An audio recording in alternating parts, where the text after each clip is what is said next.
Estimados irmãos espíritas e não espíritas, sejam bem-vindos ao nosso canal. Inscreva-se, compartilhe, avalie. Abraço a todos os irmãos do Tabernáculo Espírita Apóstolos do Cristo, na cidade do Recife, Pernambuco, com renovada alegria, agradecendo o convite para estar aqui com vocês esta noite e lhes convidando para reflexionarmos sobre mais um tema de nossa amada doutrina dos Espíritos. A presença de Deus em nossa vida é compulsória, pois Ele é onipresente, está em tudo e em todos. Porém, o reconhecimento dessa presença é facultativo, pois isso depende de nosso livre-arbítrio. Reconhecer a presença de Deus é algo que compete exclusivamente a nós. Ele está aí, Ele está aqui, Ele está lá, Ele está presente. Nós é que decidimos se queremos reconhecer essa presença ou não. E a minha primeira pergunta é: o que você pensa disso? Você de fato vive a existência empenhado em reconhecer esses sinais da presença de Deus?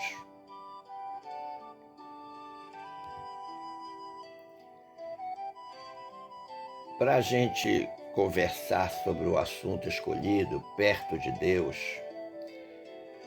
Deus é o capítulo 13 da obra Estante da Vida, do espírito Humberto de Campos, o irmão X, através da pena mediúnica de Francisco Cândido Xavier, nosso saudoso e querido Chico.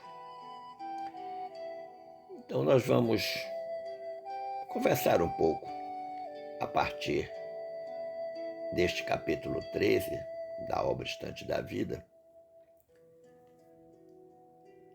que se intitula Perto de Deus. Humberto de Campos vai fazer uma narrativa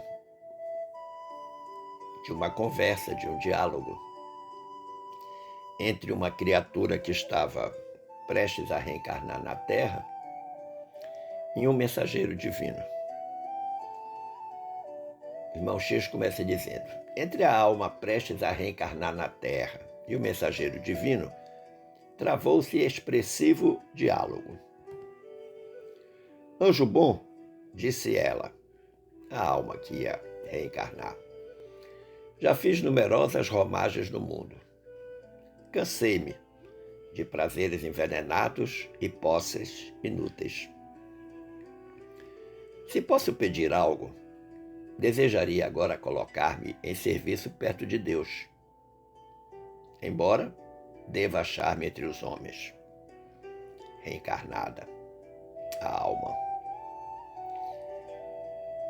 O que chama atenção nessa primeira sentença do texto é quando esta alma diz: cansei-me de prazeres envenenados e posses inúteis. Em realidade, ela está fazendo um comentário sobre as suas reencarnações anteriores. Veio à Terra, mas perdeu-se exatamente no que ela chama de prazeres envenenados e posses inúteis.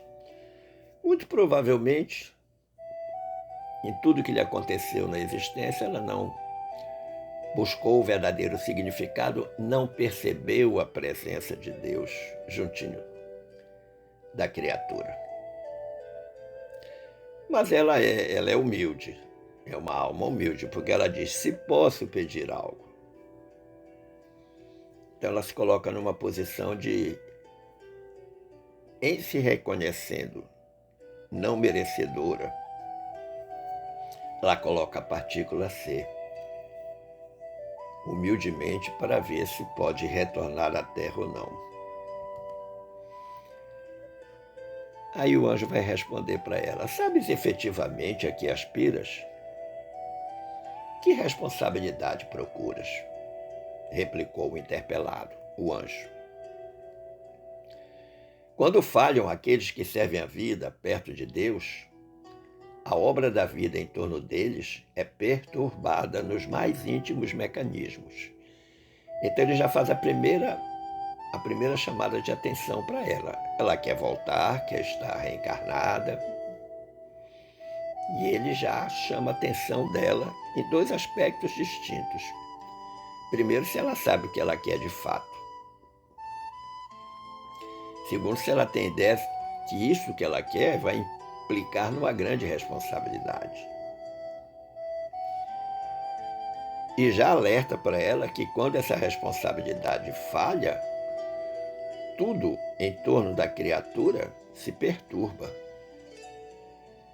Ou seja, nós temos que ter o máximo de responsabilidade na nossa existência, naquilo que pensamos, naquilo que sentimos, naquilo que dizemos, naquilo que executamos. Porque quando falha essa responsabilidade, todo o nosso entorno fica perturbado. Mas ela diz: por misericórdia, anjo amigo, dar-me-ás instruções. E ele replica: conseguirás aceitá-las? O que é que nós podemos perceber? Que neste planejamento reencarnatório, salvo aquelas circunstâncias em que a reencarnação é obrigatória, mas nesse caso é uma reencarnação facultativa,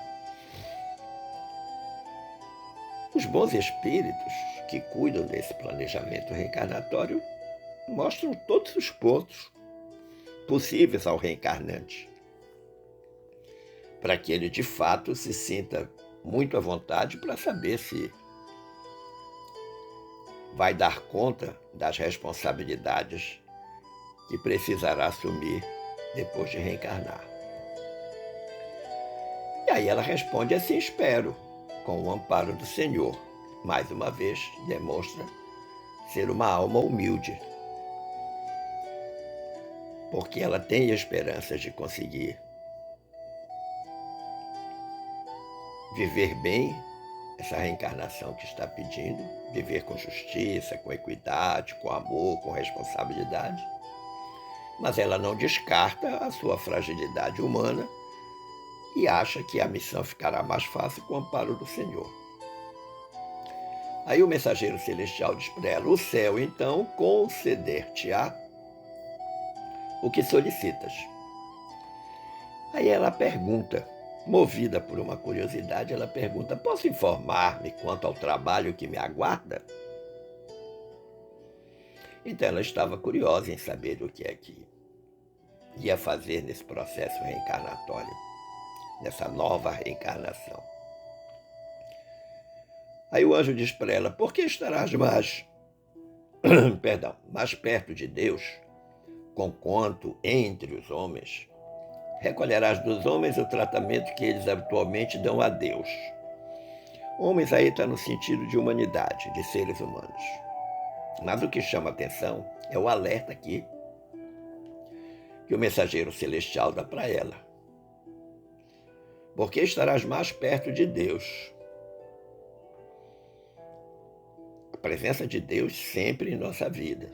Mas ele diz: olha, os homens habitualmente não dão a Deus o tratamento que Deus merece. E tu estarás entre eles, entre esses humanos, que mesmo sabendo que Deus existe, que Deus está em tudo e em todos, não dão a Ele o devido valor, o tratamento condigno. E ela fica estupefata e pergunta para o mensageiro: como assim? Aí ele diz para ela: amarás com todas as fibras de teu espírito, mas ninguém conhecerá nem te avaliará as reservas de ternura. Viverás abençoando e servindo qual se carregasses no próprio peito a suprema felicidade e o desespero supremo. Nunca te fartarás de dar, e os que te cercarem jamais se fartarão de exigir. Olha que interessante. Primeiro, você vai reencarnar, vai voltar para o planeta Terra, vai viver uma nova existência, condição sine qua non, amar. E ele diz, com todas as fibras do teu espírito, ou seja, não tem regime de exceção, é com todas as fibras do espírito, ou seja, com tudo que você tem de melhor, de mais nobre, de mais digno, de mais elevado. Mas chama a atenção que ninguém vai perceber ou avaliar as reservas de ternura que a criatura tem.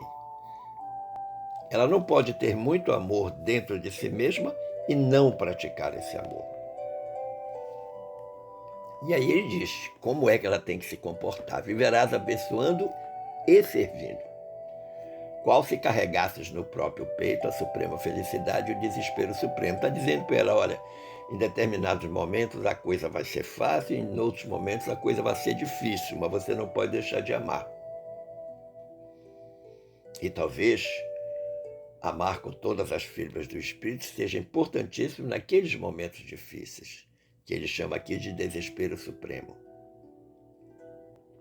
E diz para ela que esse amor não tem medida. Ela nunca vai ficar farta de dar este amor, de doar este amor, de fazer o bem. Da mesma forma que todos aqueles que estiverem no entorno dela jamais se fartarão de pedir esse amor, de cobrar esse amor, de exigir esse amor. Ora, isso é algo que acontece muito frequentemente no círculo familiar. E muitas vezes as pessoas até dizem que já estão cansadas de amar tanto e as pessoas não reconhecerem, mas não pode desistir. Por isso que ele diz, nunca te fartarás de dar. Ela ouviu, mas perguntou, que mais? Quer dizer, além disso, além de eu ter que amar com todas as fibras do meu espírito, o que eu tenho que fazer? Aí o mensageiro celestial disse para ela, dar-te-ão no mundo um nome bendito, como se faz com o Pai Celestial. Contudo, qual se faz igualmente até hoje na terra com todo misericordioso, reclamar-se-á tudo de ti, sem que se te dê coisa alguma. O que é que o mensageiro está dizendo para ela? Da mesma forma que nós atribuímos ao Pai Celestial o nome de Deus, ainda assim, mesmo sabendo que Ele é onisciente, onipotente, onipresente, que é o Criador de tudo, de todos, você, eu, todos nós nos dirigimos a eles com as nossas súplicas, as nossas rogativas. Mas, todas as vezes que nós não somos atendidos naquilo que pedimos, reclamamos. E ele já está dizendo para ela, olha, você vai fazer da melhor forma possível, mas sempre vai aparecer alguém que vai reclamar. Vai se sentir injustiçado, vai achar que ganhou menos que os outros. Também isso é muito comum na família, principalmente entre os filhos. Aí o anjo diz para ela, embora detendo o direito de fugir à luz da alma, fugir à luz do primeiro lugar nas assembleias humanas, estarás na sombra do último. Mesmo ela tendo o direito de estar nos primeiros lugares, ela vai ficar, talvez, na maioria das circunstâncias, lá no último lugar. E aí ele está pedindo a ela que ela tenha humildade na existência. Que ela não se preocupe em querer aparecer naquilo que ela tem de melhor para que os outros possam reconhecê-la. Que ela vá fazendo a parte dela de forma humilde, serena e tranquila. E ela, mais uma vez, pergunta, que mais? Nutrirás as criaturas queridas com a essência do próprio sangue. No entanto, serás apartada geralmente de todas elas, como se o mundo esmerasse em te apunhalar o coração. Nós podemos interpretar de formas distintas isso. Mas vamos pensar no ambiente familiar. Quem são essas criaturas queridas? Os filhos. Eles serão alimentados com a essência do próprio sangue. Mas os filhos vão crescer e um dia vão embora de casa. Os filhos vão sair por diferentes razões. E, evidentemente, que muitos pais ficam entristecidos, principalmente as mães. Mas também existe uma outra possibilidade, que essa é a mais dolorosa de todas. Filhos que partem da vida, morrem, desencarnam, ainda jovens crianças. E a lógica é subvertida. O que é isso, lógica subvertida? A lógica é que os filhos enterrem os pais. Mas quando os pais precisam enterrar um filho, que morreu no acidente, que morreu de doença, que foi assassinado, qualquer que seja a forma, é doloroso demais. E nós ainda não estamos preparados para isso. Por isso que o anjo chama a atenção de que, quando isso acontecer, ela vai sentir-se como se o seu coração estivesse sendo apunhalado. Mas ele começa a dar algumas dicas para ela do que ela vai enfrentar na existência. Muitas vezes, diz ele, serás obrigada a sorrir, engolindo as próprias lágrimas. E conhecerás a verdade com a obrigação de respeitar a mentira. Olha que interessante. Conhecerás a verdade. Você está vendo o caráter da criatura. Sabe que ela está mentindo, mas vai respeitar o direito da criatura a mentir. Vai sorrir quando na realidade gostaria de chorar. Como ele diz, engolindo as próprias lágrimas. E aí, diante dessas circunstâncias, ele diz: conquanto venhas a residir no regozijo oculto da vizinhança de Deus, respirarás no fogo invisível do sofrimento, em que pese Deus está presente na nossa vida, nós vamos viver aquele momento difícil, nós vamos sofrer.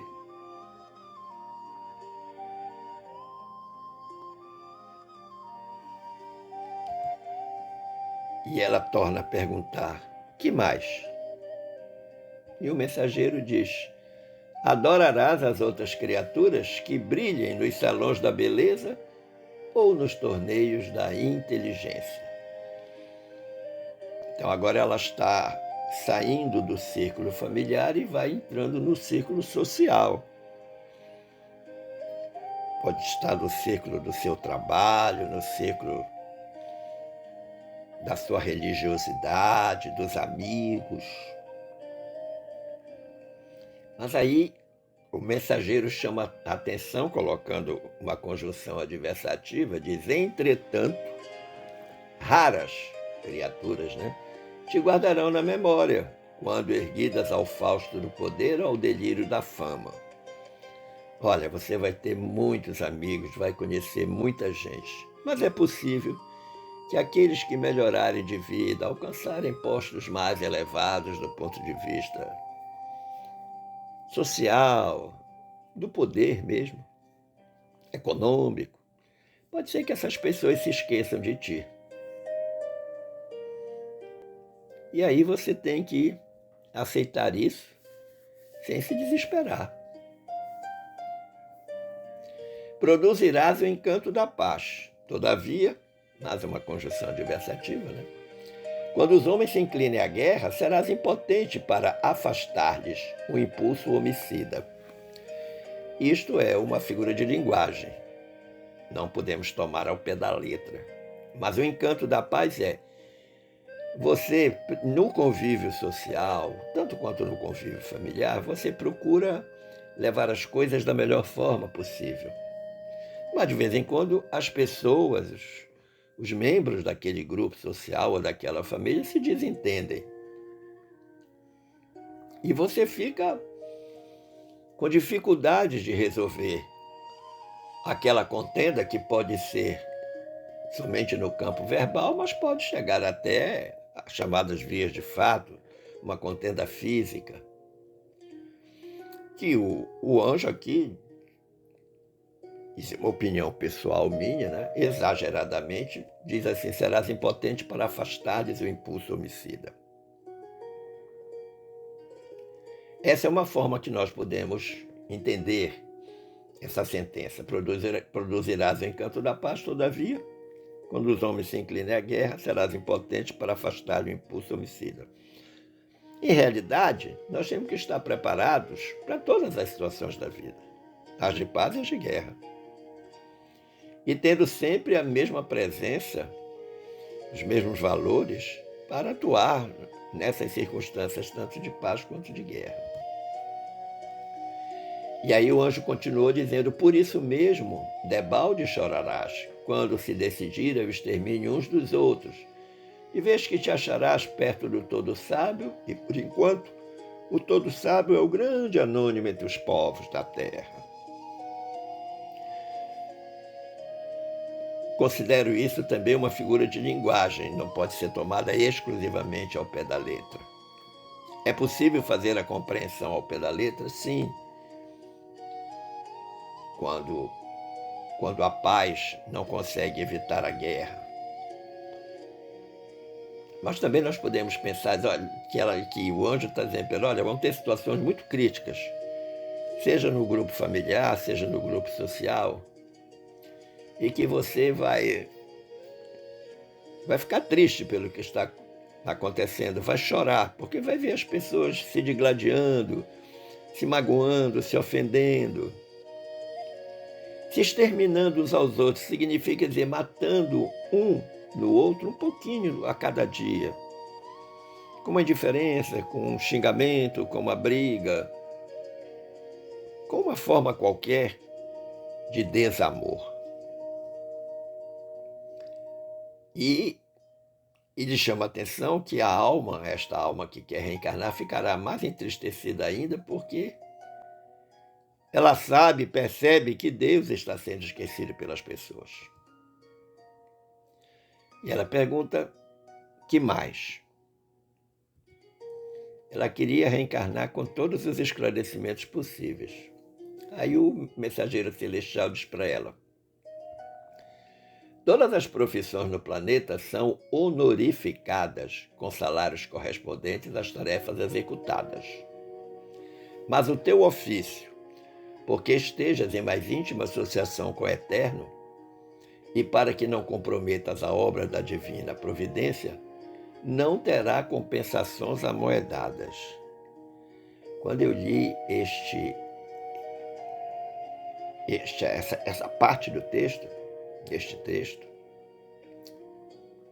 eu achei muito interessante. Primeiro porque o anjo espera uma coisa que é normal. Todo mundo que tem uma profissão recebe por essa profissão. Mas ele está chamando a atenção dela que no que ela vai fazer, a alma reencarnada, ela não vai ter compensação amoedada. Ela não vai ser remunerada. Pelo menos da forma tradicional que nós estamos acostumados a ver. Ele diz: outros ceareiros da vinha terrestre serão beneficiados com a determinação de horários especiais.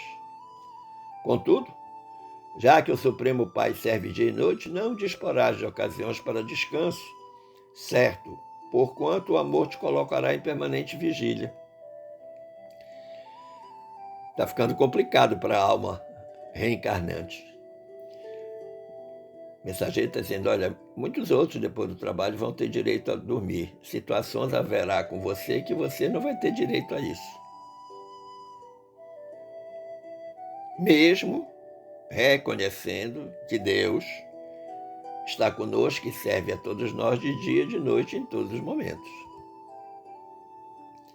E ele diz: não medirás sacrifícios para auxiliar com absoluto esquecimento de ti. Então, isso é um exemplo candente da verdadeira caridade. No entanto, diz ele, outra conjunção adversativa, né? Verás teu carinho e abnegação apelidados quase sempre por fanatismo e loucura. É quando as pessoas não reconhecem o amor que você dedica naquilo que você faz pelo próximo, pelos outros. Isso é muito comum no ciclo familiar. Muitas vezes se diz que o pai ou a mãe ou qualquer pessoa da família é exagerado naquilo que faz, se entrega demais. E muitos até dizem: não faça isso, porque se não te reconhecerem, você vai ficar chateado, vai ficar triste. E quando acontece, a criatura volta e diz: bem que te avisei. Você está sofrendo porque quer, eu te avisei lá atrás que isso não ia dar certo. E o mensageiro diz: zelarás pelos outros, mas os outros muito dificilmente se lembrarão de zelar por ti. Farás o pão dos entes amados. Ou seja, tu terás todo cuidado, todo carinho, toda entrega para com os outros, mas a recíproca não será verdadeira. Disse ele ainda: na maioria das circunstâncias, porém, serás a última pessoa a servir-se dos restos da mesa. E quando o repouso felicite aqueles que te consumirem as horas, velarás noite adentro, sozinha e esquecida entre a prece de Deus, e em razão disso, terás por dever agir com ilimitado amor com que Deus ama. Esta alma vai estar numa circunstância reencarnatória de grande desafio.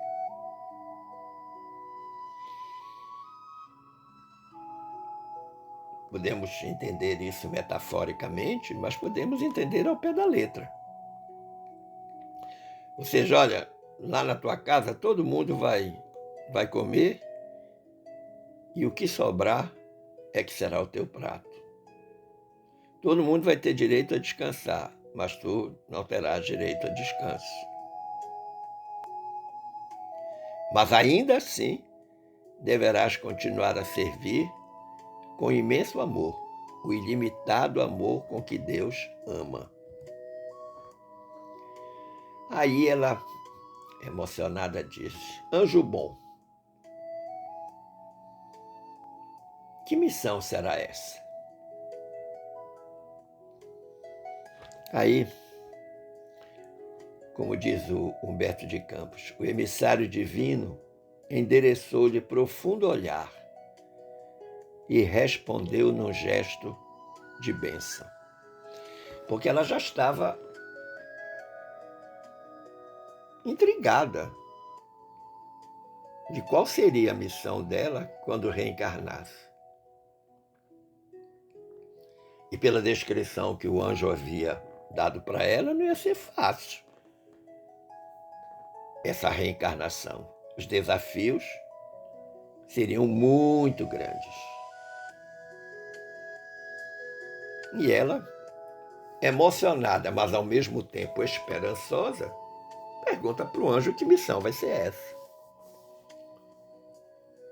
E ele vai dizer para ela também com profundo amor, com profundo respeito, com profundo carinho: serás mãe.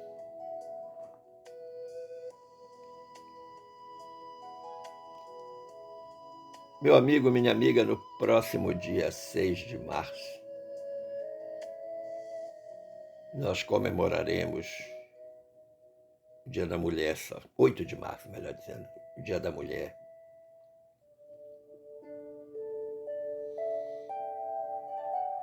A tendência natural de todas as mulheres é passar pela experiência da maternidade. Algumas por circunstâncias, outras que não vale a pena comentar, passam a existência sem essa possibilidade, mas há uma razão de natureza espiritual muito forte para que isso aconteça. Mas a grande maioria, por vontade própria e às vezes por descuido, torna-se mãe. Reencarnar, qualquer espírito, melhor dizendo, que reencarna num corpo feminino e se torna mãe, tem a mais sublime das tarefas.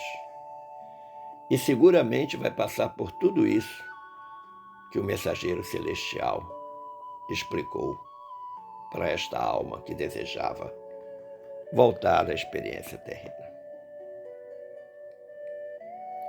Homenageio a todas as mulheres que são mães, por tudo que elas representam,